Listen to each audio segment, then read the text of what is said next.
Hey, hey, hey. Got the Zephyr up in the air. Got some stuff to attend to underneath. One of the things that we have not yet checked was how the front frame attaches to the subframe we put in there. So I figure right now is as good a time as any. I went down to the shop. I got the front bumper. It goes in them holes there. So let's put that front bumper on and see how we're going to attach it for real.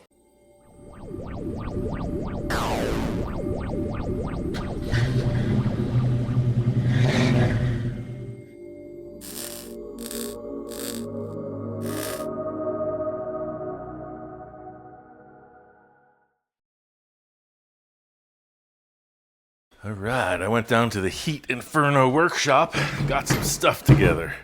This is the Zephyr front bumper. Got my welding helmet, and I was also thinking, I don't really like welding with the flux core. It's just not my jam. So I went all the way down to the desert. I got our little cart, got the bottle, got the regulator, the flow meter rather.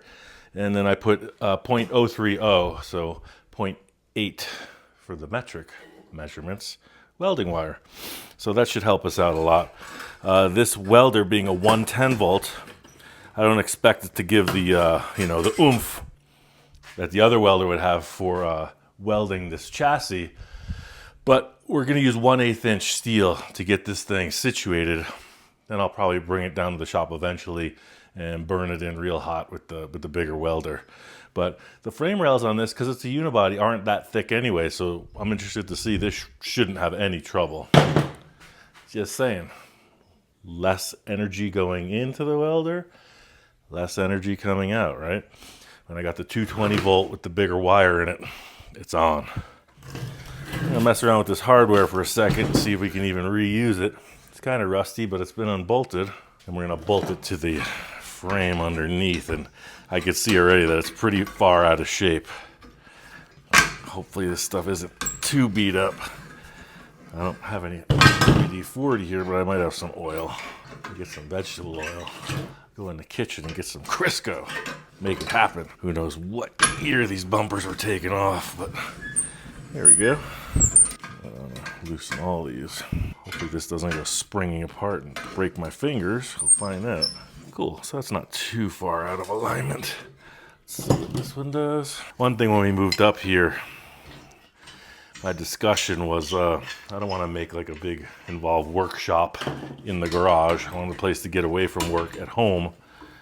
And here we are working on the car in the garage. In the cooler weather, we'll definitely be back down in the shop. Actually, I'm going to go to the shop tomorrow because I got some stuff I want to do. Hot or not. Cool. I'm gonna get a little oil. I'll be right back. This should be appropriate. It's non-stick canola oil blend. Oh, look at that. Excellent.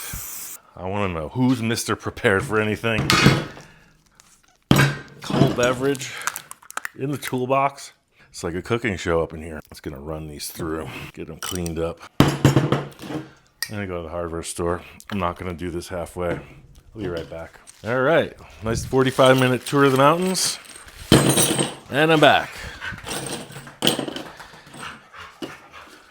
Like I always say, nothing like the feeling of a fistful of fresh nuts. All right. And just like that, a wardrobe change and something arrived in the mail. I gotta say, not only do things happen fast around here,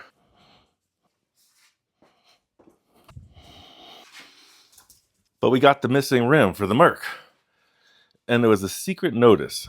With all the anonymity that eBay affords, I get a note that says, "Thanks for the purchase. We love the show. Randall." Thanks, Randall. I don't know who you are. We got what we needed. Now can we work on the Zephyr, please? So where we left off, we got new hardware, we got some washers, and everything should go swimmingly from this point on. Sometimes it's like starting your car when it's below zero outside. You give it, and then finally something happens. That's the issue we're having here. 24 hours later, we're about to do what we were going to do yesterday. Let's step over to the car. So what we have under the Zephyr is unfinished business. Hi. Hey, we're trying to work here. Enough distraction. Come on. This is business. This is the old section of frame. And you can see it's a little bit out of shape, but we can pose that. That's why we got the bumper to bolt to this and ensure they're in the right place. So how we attach the subframe, you can see this large 2x4 comes into the unibody design and it's all plated out. We're going to do some kind of a cool replacement louver for the hot air to get out of the radiator. But I'm going to bolt that on and then we'll see what we're up to. I see we still got some welding to do in here also. That's what I'm saying. That's why I jump around a lot also, because sometimes you do miss something and going back and forth. Excuse me. This is out of shape too. We'll be able to push that in. Bumper's going to line up. We're going to attach it. The good news, standing here looking at this yesterday, that is centered in the hole, and that is centered in the hole. So it's a little dented, or a little out of shape, but that's the good news here. All right, I'm gonna go ahead and set this into place, see what develops. Wait a second, you can't catch a break here. You gotta be freaking kidding me. You ever feel like it's just one of those days? You ever feel like it's just one of those lifetimes? That's the back bumper, Ian. Well, I ran to town yesterday. I might as well run to town today. I'll bring that rim to the Mercury. How's that sound? Let's go. It's one of my favorite parts about driving to the shop. It's quite a bit different than the desert. Temperature up here tops out at about 95. If it hits 100, that's crazy hot. So right now in the desert, it's about 100, and up here, it's just beautiful. Another cool feature out here is just all these canyons. It's super interesting how in such an arid climate, you got these massive tree groves. You got deer. What's up, youngins? There's actual elk, lots of them. Mountain lions, bears. Yes, bears. Hopefully you don't see one today. And of course mice. You know about the mice and squirrels already. So that being said, it's super interesting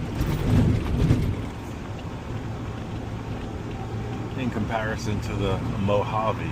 That's another thing too. This is the ride to work, and I don't mind it at all. It just takes 25 minutes each way. But turn after turn, beautiful. California's gold. Ah, here we are. What a coincidence. The lights are on and the camera's rolling. Ah, it's pretty warm in here. That's why we're working up the hill. Now, in my haste the other day, returning from the desert, a little bit overheated, a little worse for wear and tear. Ah, there's a bumper. And I only grabbed the wrong one. Yep, that looks like a front Zephyr bumper to me. The same rusty hardware. Oh wow, these have captive nuts. The plot thickens. I guess I was just dreaming when I thought that somebody showed up and cleaned the place. All right, that's cool. It's got these little fog light or whatever, some kind of thing. I bet they're maybe they have lights there. Somebody will know. License plate. Cool deal. Well, while we're here, I might as well talk about some of the progress I've made in my brain about these two projects. So let's put this in the truck. Haven't stopped thinking about this bug. Did a quick little layup of some material just to represent the shape.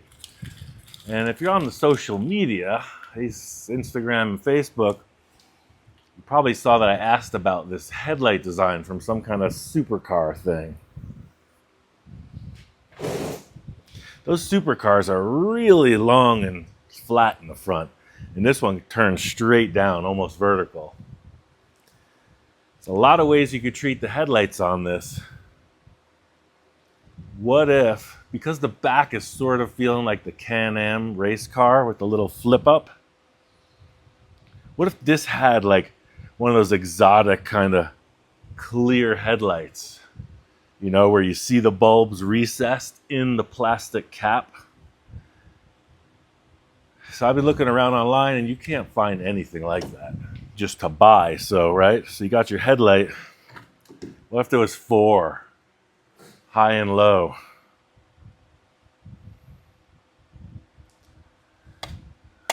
Then we got to make the structure, we got to get the lights, and then we got to make the clear plastic cap. Not out of this world, hard to do, but definitely some labor. And like, is it worth it in the end? You saw what I went through from the Baja nose to the Hart headlight nose to now the VW steel hood, and then this potential fabrication. It could wear a guy out. Now, I'm not saying I've lost inspiration, but like, what are we up to here, right? Are we ever going to finish anything? I don't know. But I got to thinking, I have a whole bunch of these Baja headlight buckets. And while I was down at the ranch, I had this old piece of a bubble top we made. Now, it is pretty scuffed up, but it'll polish out. We could get this thing crystal clear again. Some of the birds had their way with it. But I was thinking, man, instead of going through the thing with the oven and the buck and trying to create a shape,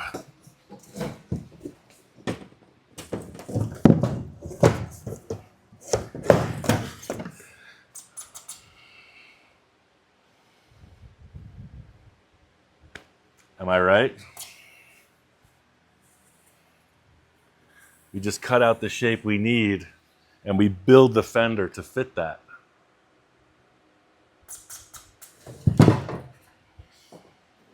These are just thoughts. I mean, we're taking a field trip, right? All right, that's the bug update.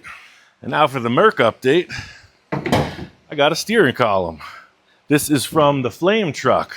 So it's a Chevy big truck steering column. The neat thing is it has the turn signal, but no key or tilt or anything. So we're trying to keep this low tech. This is going to be perfect. Manual steering, big steering wheel. You know, we'll probably embellish it somehow, but we got our turn signals and the column. Heck yeah. And of course, last but not least, our new rim. This is the old rim. And dare I say, they look identical, do they not? 16 inches, the rivet detail, but look. This one fits in that one. This one's an inch wider. Yeah, so this is why we ended up with 3 of these rims and 1 of those. So if I could eventually source out 1 more of those, they're going on the back, and I have a solution for those. I'm having wide adapters made. But imagine those 2 fatties on the back. I'm going to save that one. But for now, we have a rolling stock of 4 identical rims. That one's going to go on the front to match that one. Well, now that we've had another field trip, I say we go and try to put that bumper on the Zephyr. Let's do it. All right. So, just as we were, almost 2 hours ago. Look at that. It's going to fit right in there. Just perfect. Love it. Let's take these bolts out and then re-drill them. Nobody said it was going to be easy. Hopefully I could drill this. It's not spring steel, but I'd rather just have new hardware.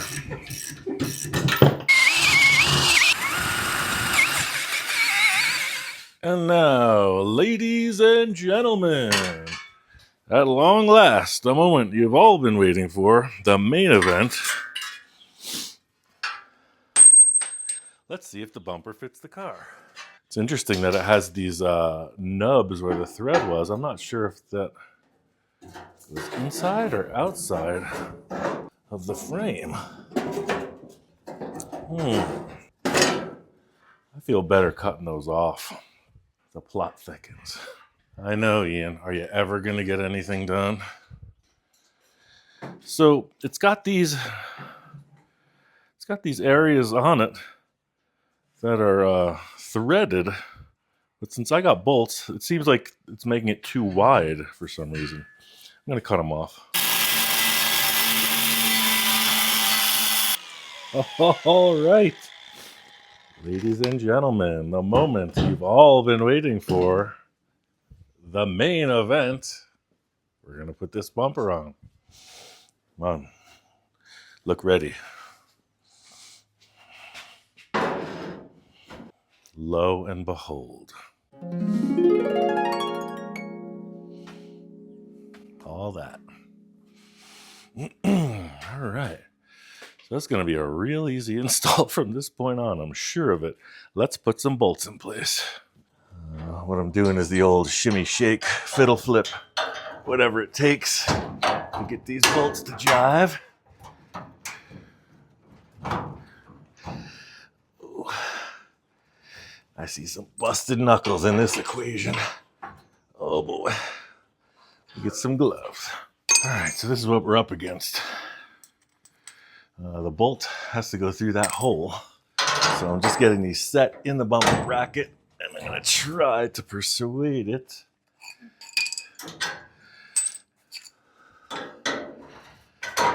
because everything's twisted. You know, the bumper brackets aren't aligned, and then the chassis stubs aren't even doing anything. Maybe get that a little bit loose. Try the other side now that I got something in place. Just try to, yeah, so see these frame stubs they got to change position considerably. They're going to be lower than this. Let me try the other side. I'm going to loosen up these bolts. Get a little bit. Ooh, I hope they don't break. Yeah.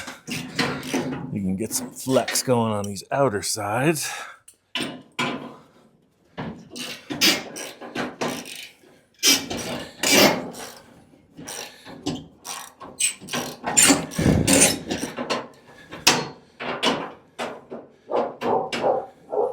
Oh, they don't want to move. Back under. Yeah, you can really see how misaligned all this stuff is now. But it should pop right back in. Try this. Yep. Pull on that one. Get that into. Try the double technique. Like this one started. Yep. I can move this to here. I think.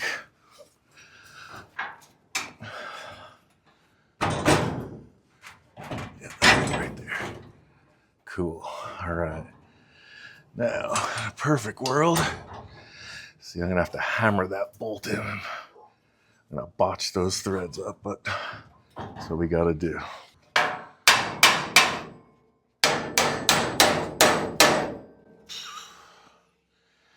Old dirt in the eye trick. See what happens with this one. It's a lot easier, ain't it? It is. Sweet. Let's get a little hardware action on there. Oh, I see. There's a bunch of stuff in there too. Man, that's why they had captive nuts. Is there's some pieces.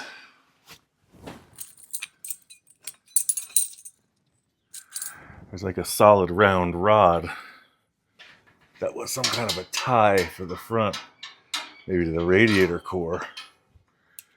But now that it's cut off, I can reach it.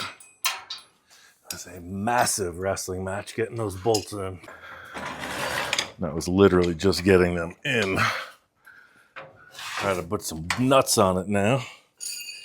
And you can see it's way out of shape. We're gonna have to adjust it. That's why I'm gonna take this floor jack, set that up after we get the hardware just about ready.